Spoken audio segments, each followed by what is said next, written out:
বন্ধুরা, সকালবেলা ঘুম থেকে উঠে এখন আমি চলে আসলাম থালা কড়া মাজতে।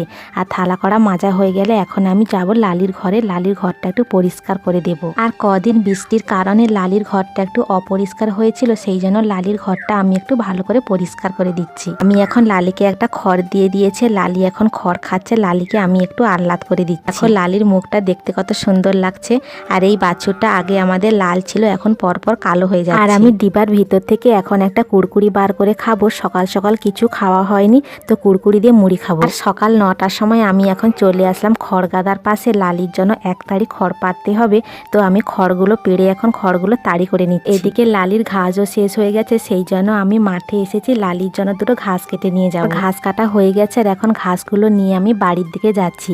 আর কলা গাছের ভেতর দিয়ে যেতে কতটা সমস্যা হচ্ছে দেখো। যাই হোক, দুপুরের খাওয়া দাওয়া হলো আর এখন আমি সন্ধ্যাবেলা চলে আসলাম পেঁয়াজি ভাজতে। ভালো লাগলে প্লিজ একটি লাইক সাবস্ক্রাইব করে